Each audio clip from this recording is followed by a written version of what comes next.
their own life. And Allah says in the Quran, say, count not your al-Islam as a favor on me. Allah say, he have conferred a favor on you. That he had guided you to the truth if you be grateful. So when the Quran was revealed, Imam Muhammad said that Allah taught the Prophet al-Islam. And in the Quran, it's always al-Islam. But for some reason, in this language, in this culture, we want to cut everything off. Make everything short. But to us, something should not be cut. And something should not be made short. If Allah, God, the creator of everything that exists, if he say al-Islam in the Quran, and he taught the Prophet to say al-Islam, revealed to the Prophet al-Islam, then that's what we should say as Muslims. We should say al-Islam. But what is our problem that we won't do that? Because the Imam says, some of you think that these other guys know more than me. You don't think I know more than these other guys. You think they know more than me. So you refuse it. Some of us, even though we just said that, some of us, I slip sometimes. But when you know better, you do better. If Allah say al-Islam, if God say al-Islam, the creator of everything say al-Islam, then we're supposed to be saying what? Al-Islam, don't cut it short and say Islam. That's right. So the Imam said, we are known by our marks. I'm going to tell you the truth. You can sit and I can be around brothers and listen to them for a while, and I can tell right where you're coming from. You can do it too, can't you? You can listen to them. You can tell right where they're coming from. It don't take me long. I can listen to them, hold a conversation with them, listen to their language, and I can see where they're coming from, right from their mind. I can see where they're coming from.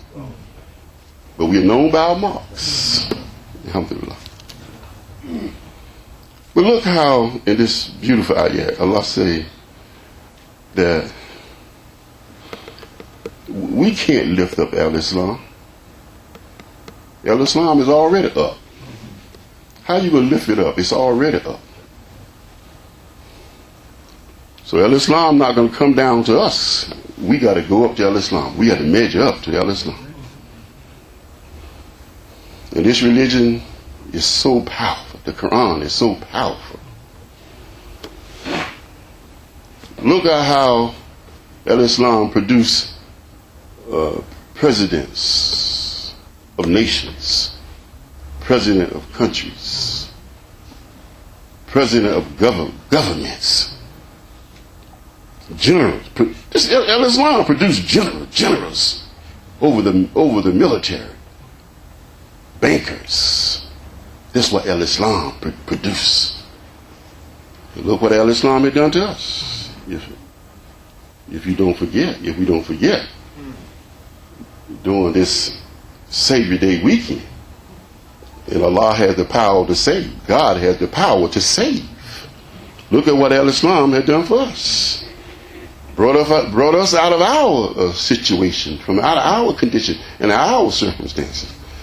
And I put a little humor to it. The Imam said we came from situations so bad that the field rats were so big that the cats had to back up. Many of us came from that kind of situation where the rats were so big. You ain't forget that, did you? Field rats were so big that the cats had to back up. But yet, Allah blessed us and He preserved us. Praise be to Allah. So Allah say, oh, you believe, save yourself and your family from a fire. From a fire. And Imam Muhammad explains that this fire in this reference is not talking about the hellfire, not in this reference.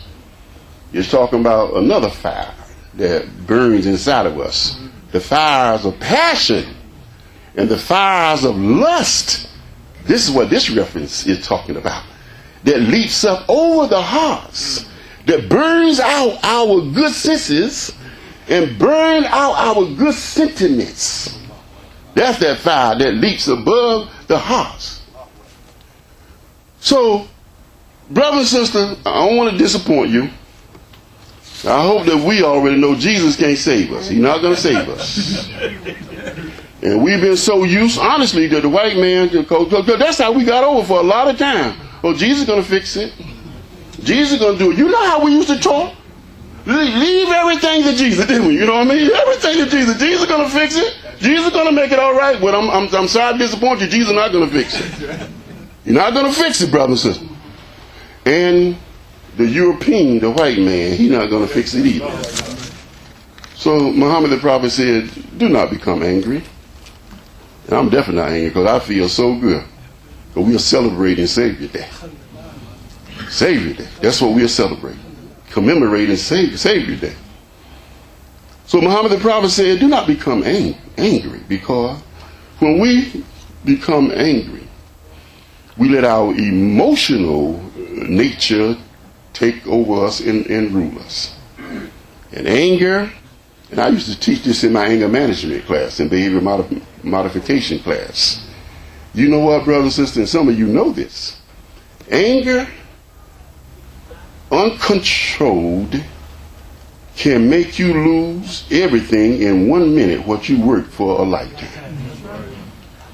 You can lose in 1 minute, what you worked 25 years for, 30 years for. You can lose it just like that.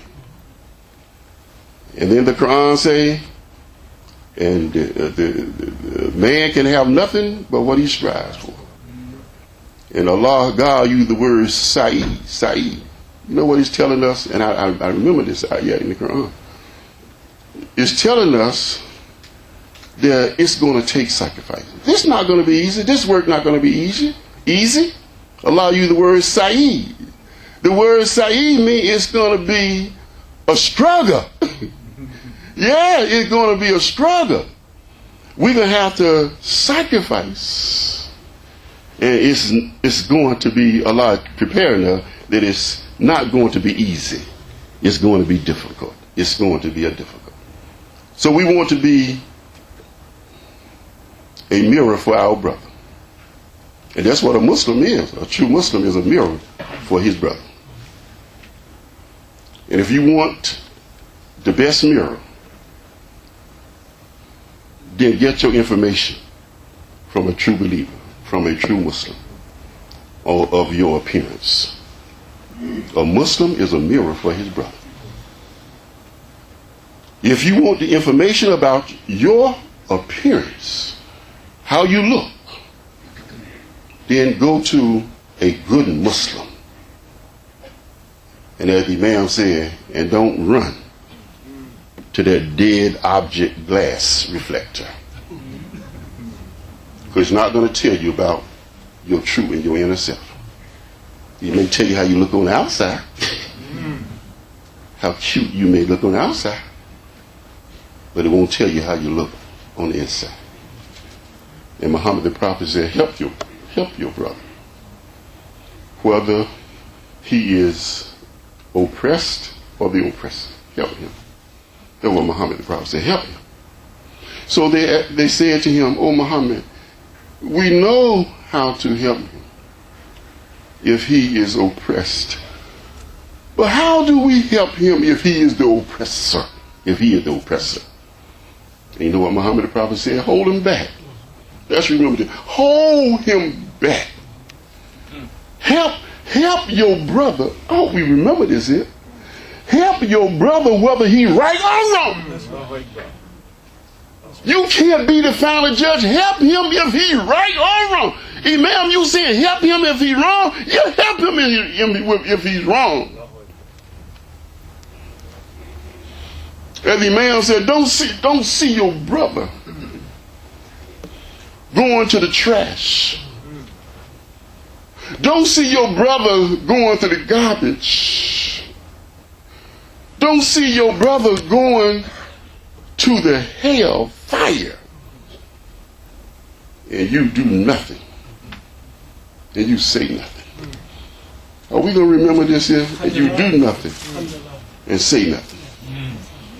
So let us conclude